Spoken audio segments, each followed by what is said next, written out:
Last time, baby ducks. This time, bigger baby ducks. Watch the last video here if you haven't yet. With the spectacle of last night and the rising level of difficulty getting the rest of the birds inside the same house that two angry mothers were in, I knew it was time for some change. But that thought occurred to me too late, so for this night I at least removed one of the aggressive mothers and put her into prison for a night.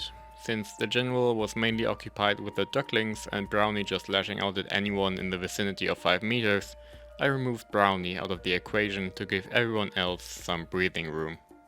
The next day though, after letting everyone and Brownie out, I knew it was time for some home building. I got rid of the small extra nest that I had built ages ago and put the baby facility in its place instead. I had a thought about it, I scrapped the idea and then built this instead. A clear barrier with high enough walls for no one to accidentally fly in there, and with the general being occupied with the ducklings, she wouldn't try to escape by her own either. So at night time, just as I would have instructed her to, the general willingly went into this separate area, making a veil for all her ducklings so that they are kept warm for the night, allowing me to close the area off and herding the other ducks into the remaining area. Excuse me for the bad footage, but of course Brownie tried to breach the wall, since she clearly could hear the ducklings squeak behind the pallet wood. But aside from her patrolling the barrier every night and occasionally still lashing out at the other birds, the system worked. And in case you were wondering as to why I didn't allow Brownie in the same space as the ducklings and the general, let's just say the results would have been pretty brutal. Whilst Brownie thinks of the babies as her own, the general doesn't think that Brownie has any right to the ducklings at all. So the general would treat Brownie as an intruder and try to get her out of there with any means possible.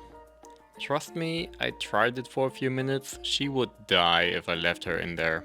Or at least lose 90% of her feathers. And with that being the case, a system had been created. The general tries to kill anyone who gets close, including Brownie, and Brownie tries to kill anyone who gets too close to her or the ducklings, thus making the little ones the best protected ducklings in the world. I like to imagine the general as the godmother of all ducklings and Brownie as the doting father of his children. Nevertheless, it made for a solid hierarchy, which the birds respected. The range was enormous though, because as the general protected the inner ring with the ducklings, Brownie protected the outer ring, also because she would be attacked if she got into the inner ring herself. By the way, the duckies had probably learned that there was special food for them in their little area, and the general even led them there multiple times a day so they would get a snack regularly. The ducklings, now being 1 week old, have started to rely less on the general for everything, even forming small groups to warm themselves and not just huddling beneath her. From this view, it is awfully clear that all the other ducks are definitely avoiding the general and Brownie. Over the past week, they have learned what happens when you mess with the ducklings.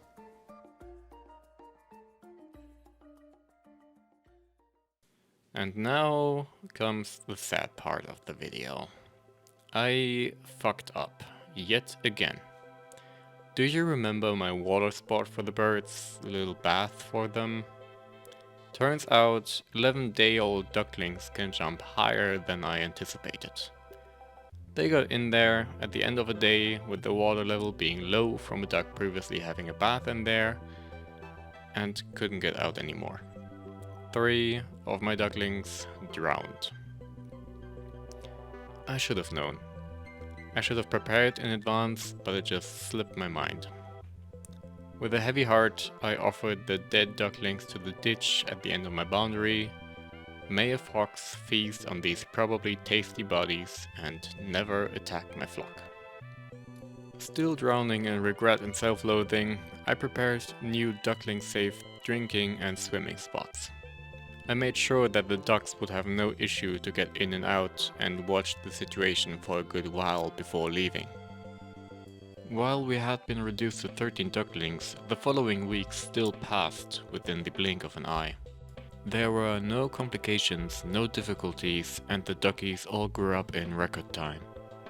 Even the one who I had my eye on, the one with the wry neck, grew up without any complications. You couldn't even tell anymore that it was any different from the others. Time passed faster than you can imagine, and before I knew it, they turned 6 weeks old. It was time to see who was actually male and who was female. One of the most surefire way to tell is by having a look at their wings at 6+ weeks. The females tend to have fairly developed wing feathers by then, whilst the boys' wings look rather puny in comparison. After having a look at each of them, I was now presented with the fact of having 7 females and 6 males in my flock.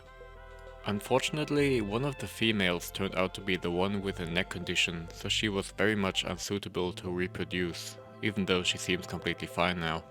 Since my plan was to sell the females, I had to sell her under the condition that she was not allowed to reproduce and thus obviously not for the full price.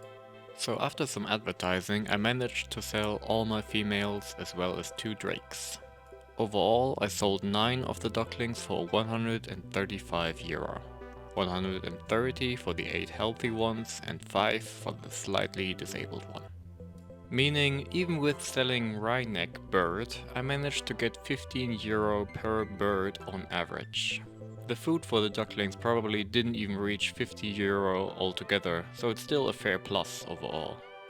I sold most of them in week 9 and 10, so for now, enjoy the footage that I still have of them growing up.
To recap these past 3 months with the ducklings, overall I'm satisfied.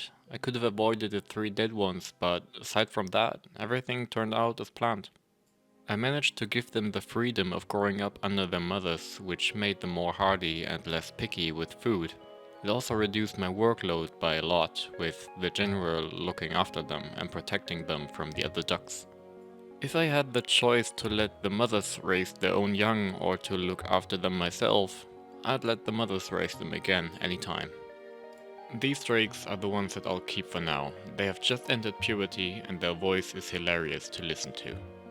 Not much longer and they will sound like Drago.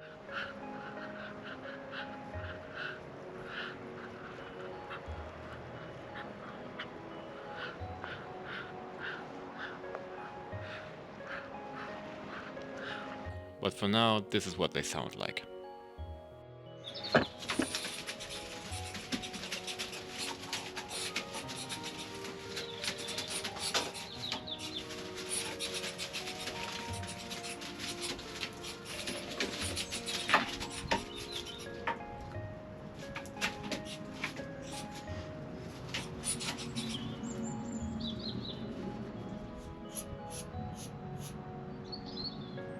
Thank you for watching till the end. If you haven't yet, please consider subscribing the channel.